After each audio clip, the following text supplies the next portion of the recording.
A entrevista de hoje é com o secretário de Educação Profissional e Tecnológica do Ministério da Educação, Ariosto Kulau. Me corrija se eu estiver errado, professor, é isso mesmo, né? Perfeito, isso mesmo. Pronto, bom, aqui nós vamos falar um pouco sobre a portaria que institui o plano para o monitoramento e a avaliação de cursos de educação profissional e tecnológica comentados aí pelo MEC no âmbito da Bolsa Formação. Professor, prazer recebê-lo. Muito obrigado pela oportunidade de estar aqui com a audiência toda e poder trazer e tornar transparente aqui o objetivo desse ato do Ministério da Educação. Pronto, maravilha. A primeira pergunta, então, é quais são os tipos de instituições, né, que passarão por esse processo de avaliação inicialmente? Todas aquelas instituições que ofertam educação profissional e tecnológica e que recebem recursos do MEC, do governo federal, na forma do Bolsa Formação, que é um instrumento legal previsto em lei e que é regulamentado pela portaria 407 do Ministério da Educação de 2020. Então, nós temos aqui essas instituições que ofertam, para você ter uma ideia, o foco de aplicação dessa metodologia de acompanhamento e avaliação são aquelas ofertas de vaga que foram financiadas pelo MEC a partir do exercício de 2020.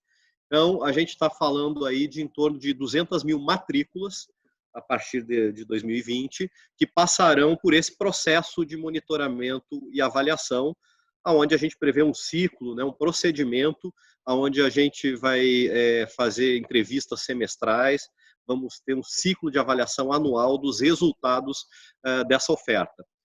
Então, na verdade, vamos atingir aí o mais importante, são 200 mil matrículas a partir de 2020, que foram financiadas pelo Ministério da Educação. Por que 2020? Porque nós começamos, a partir de 2019, a uma reformulação total do mecanismo do Bolsa Formação, como eu falei, previsto na lei, é um fomento que é dado pelo Ministério da Educação, um pagamento às instituições educacionais para que elas possam ofertar de forma gratuita a formação profissional e técnica. Então, a partir de 2019, nós incluímos aí, a partir de várias constatações dos órgãos de controle, recomendações e determinações com relação à execução do programa Pronatec, nós passamos a adotar várias ações voltadas a corrigir essas deficiências, essas falhas que foram encontradas pelos órgãos de controle. Então, como nós iniciamos, primeiro passo, né, a rever toda a parte de planejamento dos cursos, associando as demandas do setor produtivo a um mapa de demandas, foi um dos primeiros requisitos, nós vamos estar aplicando esse método em cima desse ciclo revisto de ofertas pelo Ministério da Educação, que já contempla essas correções que foram recomendadas pelos órgãos de controle. Perfeito. Bom, o senhor chegou a citar essa questão aí da execução do programa. Eu queria saber, então, se o senhor pode dizer e detalhar, né, quais são os critérios e indicadores que serão utilizados pelo MEC inicialmente para analisar entregas e resultados. Perfeito. Nós vamos ter aqui, no caso do monitoramento, como eu falei, é uma ação mais de acompanhamento. Então, como eu disse, nós utilizaremos para isso, são entrevistas que vão ser feitas, né, com as instituições, com os professores, com os alunos, e a partir desses dados de monitoramento, nós temos o processo que fecha um ciclo anual ao longo. Então, o monitoramento ele é trimestral, é um acompanhamento, onde nós vamos verificar aqui vários indicadores de qualidade dessa oferta. Eu citaria aqui o caso da frequência dos alunos, o caso da retenção, evasão e nível de conclusão dos cursos, o custo por aluno, além de avaliação com relação à capacidade institucional de oferta desses cursos, ou seja, se a instituição consegue executar adequadamente aquilo que foi programado e se ela presta contas, né, de forma adequada com relação aos recursos que ela recebeu do MEC para a execução dessa oferta gratuita. Então, isso é um acompanhamento que a gente faz de forma trimestral. São indicadores da execução.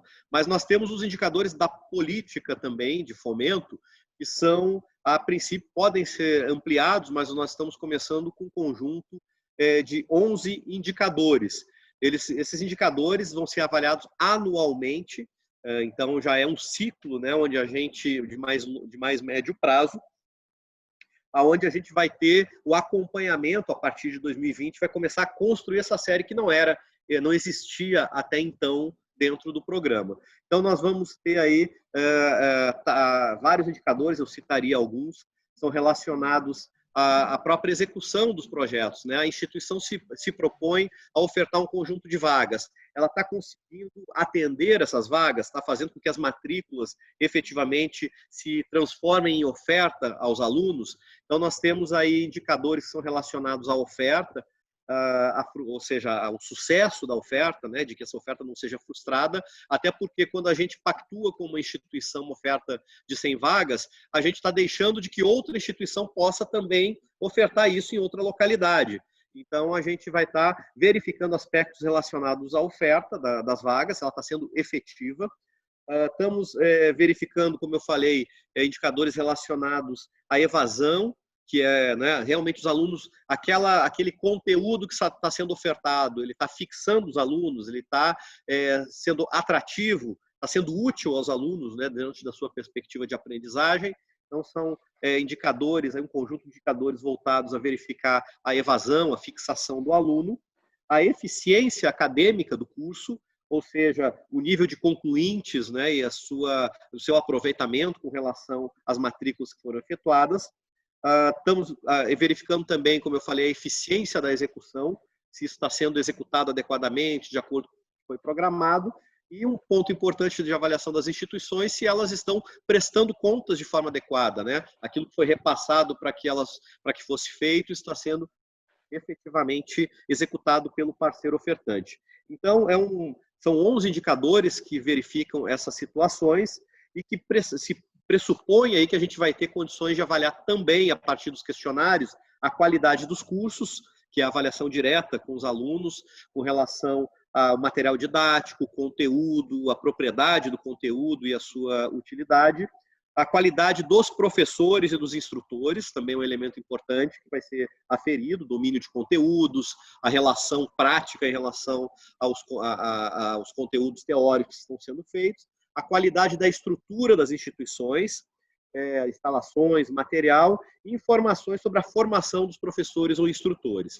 que são informações, indicadores mais qualitativos e que são capturados junto aos alunos. Então, com esse conjunto de indicadores, nós pretendemos estabelecer um mecanismo até então não existente na educação profissional e tecnológica de monitoramento e avaliação. Isso, na verdade, se presta a dar, né, o máximo valor possível, né, àquele recurso que é aplicado na educação, na formação e no fomento da formação profissional e tecnológica.